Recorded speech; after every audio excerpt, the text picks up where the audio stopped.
उत्तराखंड के मेले केवल आयोजन नहीं, बल्कि हमारी संस्कृति, सभ्यता और परंपरा की जीवंत पहचान है। एक समय था जब पहाड़ों में आने जाने के साधन सीमित हुआ करते थे। तब मेलों का महत्व सिर्फ मनोरंजन तक सीमित नहीं था, बल्कि ये रिश्तों, अपनत्व और भावनाओं के मिलन का सबसे बड़ा माध्यम होते थे। अपनों से मिलने की बेताबी, महीनों का इंतजार और फिर मेले में मिलते ही माँ बहनों का एक दूसरे के गले लगकर भावुक हो जाना, यह दृश्य अपने आप में संस्कृति की आत्मा हुआ करता था। इन मेलों का इंतजार इसलिए भी रहता था क्योंकि यहीं से खरीदे जाते थे नए कपड़े, नए जूते चप्पल, बच्चों की खुशियां, रंग बिरंगी मिठाइयां और मौसम के विशेष फल पकवान।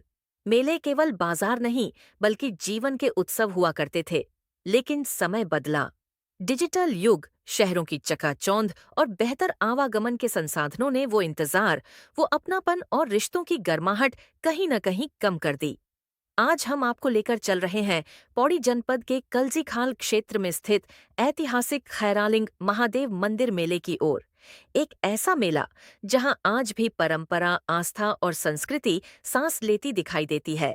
भले ही यह मंदिर भगवान भोलेनाथ का है, लेकिन यहाँ माँ काली भी विराजमान है।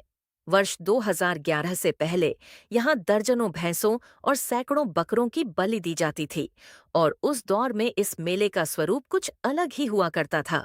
लेकिन समय के साथ यहाँ पशु बलि की परंपरा समाप्त हुई और मेले ने सात्विक पूजा, सांस्कृतिक आस्था और सामाजिक मिलन का रूप ले लिया।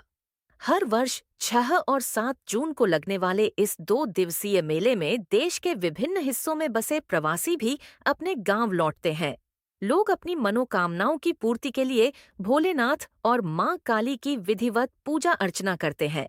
इस मेले का सबसे रोमांचकारी और अलौकिक दृश्य तब देखने को मिलता है जब क्षेत्र के अलग अलग गांवों से श्रद्धालु पारंपरिक ढोल दमाऊ की गूंज के साथ लंबी लंबी ध्वजाएं लेकर मंदिर की ओर बढ़ते हैं। आस्था, संगीत और परंपरा के संगम के बीच इन ध्वजाओं को मंदिर में चढ़ाने का दृश्य किसी दिव्य अनुभूति से कम नहीं लगता। यही वो परंपरा है जो आज भी हर साल निभाई जाती है, नई पीढ़ी को अपनी जड़ों से जोड़ते हुए, और हमें याद दिलाती है कि उत्तराखंड की असली आत्मा आज भी उसके मेलों, मंदिरों और लोक परंपराओं में बसती है।